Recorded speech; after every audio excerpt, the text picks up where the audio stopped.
Sir पहले तो आप इंट्रोडक्शन दीजिए और जंतर मंतर पे आ रखे हैं, क्या मुद्दे हैं आप लोगों के?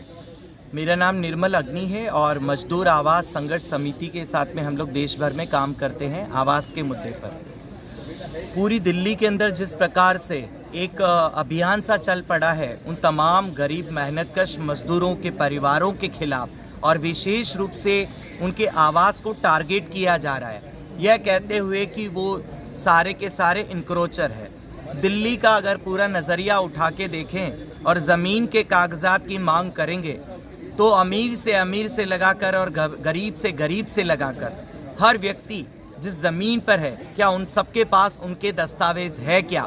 तो कहीं कवायद सरकार शुरू कर सकती है उन तमाम मेहनतकशों के खिलाफ जो रोज़मर्रा की ज़िंदगी में सुबह कमाते हैं और शाम को खाने का इंतज़ाम करते हैं। खैबर पास का इलाका जो कि दिल्ली के अंदर विधानसभा के पास बसा हुआ है, विधानसभा की बाह के नीचे जो मजदूर पिछले लगभग 40-50 वर्ष से यहाँ पर असंगठित क्षेत्र में काम कर रहे हैं, उन तमाम मजदूर परिवारों को चलाने के लिए जो मजदूर काम करता है उसकी दिहाड़ी 300-200 रुपये 8 घंटे उसको मिलती है।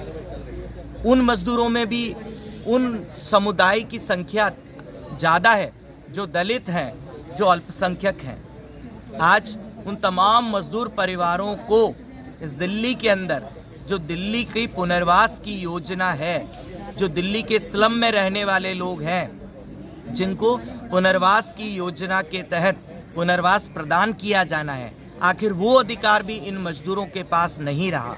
क्यों? क्योंकि ड्यूसिब ने जो सर्वे करना था वो सर्वे ही नहीं किया। गैर बराबरी के शिकार ये तमाम समुदाय और पूरी बस्ती खैबर पास आज उस कैटेगरी में खड़ा है कि इनको बिना पुनर्वास के बेदखल कर दिया जा रहा है। सर इसका आप किसको मानते हैं, किस सरकार का इस पे आप कहना चाहते हैं कि सरकार ऐसा कर रही है? गवर्नमेंट, वो सेंट्रल गवर्नमेंट या स्टेट गवर्नमेंट? देखिए कौन सी सरकार कर रही है, LNDO नोटिस लेके आया है, वो एजेंसी किसकी है? भारत की सरकार इस प्रकार की कवायद कर रही है, केंद्र की सरकार ये कवायद कर रही है कि गरीब बेजुबान वो मेहनतकश को अपने घर से बिना पुनर्वास के बेदखल कर रही है।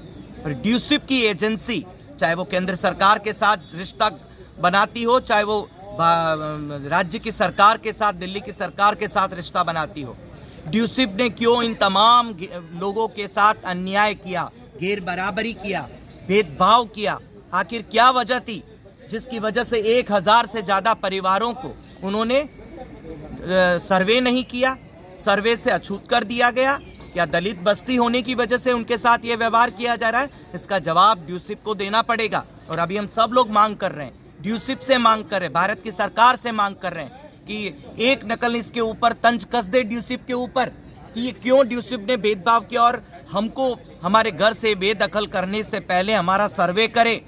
अगर हम पात्रता नहीं रखते हैं तो हमें बताए कि हमारी कमी क्या है। हम बस्ती की परिभाषा में नहीं आते हैं तो हमें बताएं कि हम कैसे परिभाषा में नहीं आते हैं। आपके बस्ती के स्लम के जे स्लम के जो क्राइटेरिया है वो सारे की सारी क्राइटेरिया हम सब लोग, हमारी बस्ती फुलफिल करती है, फिर हमको वंचित क्यों रखा गया? सर किसकी साजिश है? इस मुद्दे को लेकर के आप कोर्ट नहीं गए? संविधान जो है वहाँ पर कोर्ट पे आपने इस बात को रखा नहीं? इस मुद्दे को लेकर आज हम लोग इधर जंतर मंतर आए हैं। अगर हम प्रधानमंत्री साहब को ये ज्ञापन देकर कहना चाहते हैं कि इस ज्ञापन के माध्यम से आप ड्यूसिब को डायरेक्शन दीजिए, आप इस ज्ञापन के माध्यम से आप इस ड्यूसिब को लिख के भेजिए कि ये हमारे साथ गैर बराबरी नहीं करे, क्योंकि इस लोकतंत्र के अंदर जो संविधान है, संविधान के अंदर समानता का अधिकार है, तो हमारे साथ जो गैर बराबरी की गई है अब तो कम से कम समानता का अधिकार देते हुए हमारा सर्वे कर ले। आने वाले कुछ दिनों के बाद अगर हमें बेदखल कर दिया जाएगा तो पुनर्वास का अधिकार तो हमारा कहीं रहेगा नहीं। इसलिए अगर देश की सरकार न्याय नहीं देगी तो हम लोग फिर न्यायालय का दरवाजा खटखटाएंगे सर्वे की मांग को लेकर। और खैबर पास के तमाम लोग हैं, आप इनसे बात कीजिए। सर इफेक्टेड कितने लोग इफेक्टेड हुए हैं इससे? कम से कम पूरी खैबर पास के अंदर 1000 से ज़्यादा घर है, 1000 से ज़्यादा घर है। एक परिवार के अंदर 7 लोग हैं, 10 लोग हैं, तो 1 लाख से ज़्यादा तो जनसंख्या उधर है। वो तमाम लोग इफेक्टेड हैं, बच्चे हैं, महिलाएं, गर्भवती महिलाएं हैं। वो तमाम लोगों का आजीविका का क्या होगा? तमाम लोगों के बच्चों की शिक्षा का क्या होगा।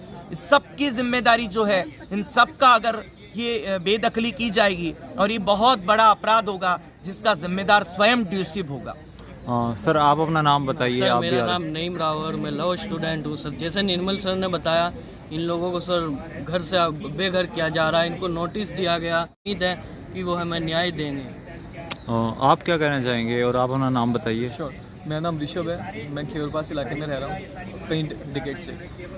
पहले मैं आपको बता देता हूँ हमारा द वे ऑफ लिविंग कैसा है यहाँ पे। बेसिकली यहाँ पर स्लम एरिया है जहाँ पर क्या होता है कि बारिश के दिनों में हमारे घरों में 3-3 फीट पानी भर जाता है। ठीक है, लोगों का सोच मलमूत्र हमारे घरों में रहता है। ठीक है, हमारे बच्चे स्कूल नहीं जा पाते।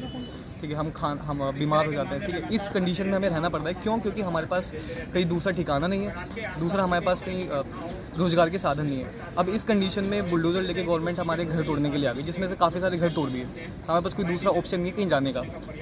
अब दिल्ली जैसे शहर में अगर कहीं हम रोजगार के लिए कहीं जाते हैं तो एक तो हमारे पास वो नहीं है, इसी वजह से हमें यहाँ पे स्लम्स में रहना पड़ता है। सेकंड टाइम पे अगर कहीं रेंट पर हम देखना चाहते हैं तो रेंट पे भी दिल्ली में इतना ज़्यादा द कॉस्ट ऑफ लिविंग इतना ज़्यादा हाई है कि हम अफोर्ड नहीं कर सकते। तो मैं सिर्फ एक क्वेश्चन पहुँचाना चाहता हूँ गवर्नमेंट तक कि हम कहाँ जाएँ और कैसे अपना सर्वाइवल करें।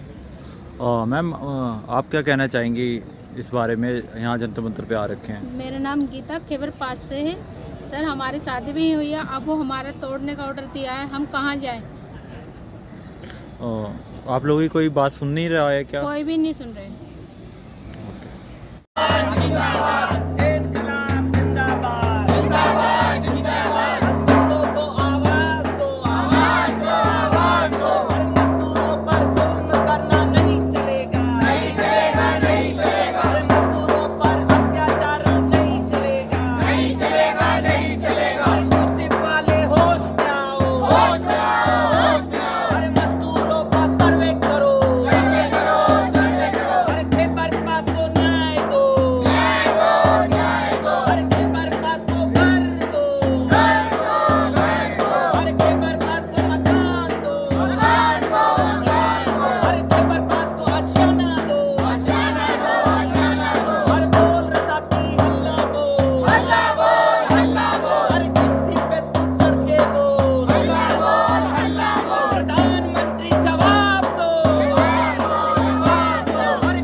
Okay sir, thank you so much.